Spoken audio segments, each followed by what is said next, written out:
If there's one good thing that's come out of the current generation of video games, it's the huge surge of people realising what they've been missing all these years in the Yakuza series. Ironic then that just as Yakuza explodes into bigger success than ever before, the main character Kiryu's story is wrapping up. On the other hand, the brand new Dragon engine and promise of future games makes Yakuza 6 both a fresh start and a final chapter. Does it pull it off? Let's see.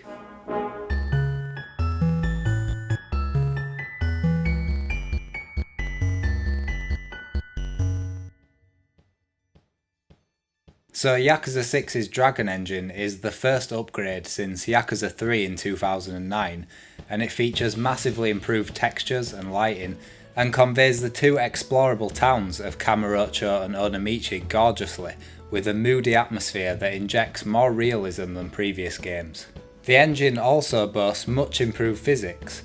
No longer are bikes, traffic cones and shop signs static objects, and this also does wonders for the game's much improved combat system.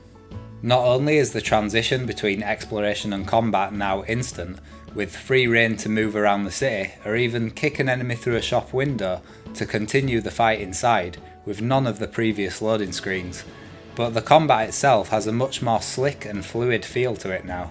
Objects around the environment can be kicked around, people can be knocked over much more easily, and can go flying into these objects, breaking them to pieces. Kiryu's combat style has been overhauled too, to allow the player to deal with the increased enemy count in most battles compared to earlier games. It's now possible to chain more moves together to adapt to the situation mid-combo. A great balance has also been struck with improved enemy AI. They will now block a lot more. However, the aforementioned ease of knocking enemies down, along with the many companions that will now join Kiryu in battle throughout the game, makes it a tough but fair change. In short, the combat looks and feels as fantastic as ever. Exploration has seen a few quality of life improvements, due not only to the aforementioned lack of loading screens, allowing you to simply walk into restaurants and order seamlessly, but this is taken further with some back rooms and office buildings being completely explorable. The best of these allows a much needed shortcut through Cafe Alps onto Tenkaichi Street. Beyond mere graphics, the world design itself seems a great deal more detailed than before. For instance, cars are no longer only in inaccessible areas, and in the new rural town of Onomichi especially, there are many small houses all with the quaint character of a real Japanese neighbourhood. The world is of course once again full of side activities from arcades to mahjong parlours, and there are quite a few new activities to do. You can befriend stray cats by feeding them, and they'll be taken in by Kamurocho's cat cafe.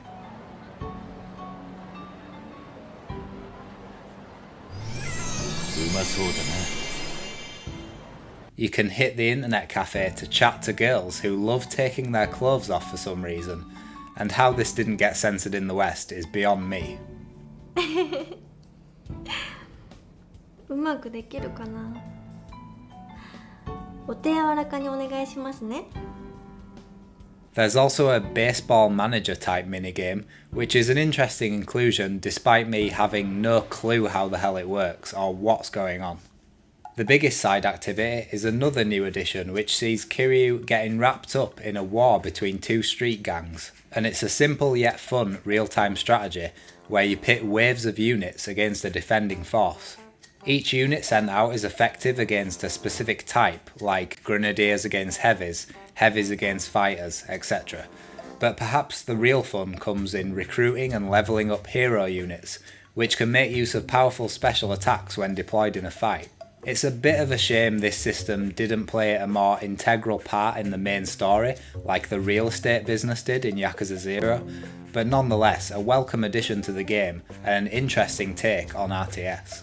Once again, every activity you partake in works towards levelling up Kiryu to unlock a wide array of skills. This time, experience is divided into 5 separate categories: strength, agility, spirit, technique and charm. Each new ability requires differing amounts of these, and possibly the most effective way of levelling is by eating some of the game's huge array of food. Once you're full though, you can't eat anymore, which keeps the balance of the game finely tuned to the end. Items make a return too, though they have been streamlined a lot compared to some previous Yakuza games. Weapons are now more abundant in battles, but break almost immediately, so there's no real reason to collect them anymore. The story and characters have always been the strongest aspect of the Yakuza series, and Yakuza 6 is no exception. While many of the series' regulars like Goro Majima make only small appearances, the new characters introduced carry this story beautifully. A lot of this is centred around a group of characters from a small Yakuza family in Onomichi, headed up by Hirose, played by Beat Takeshi.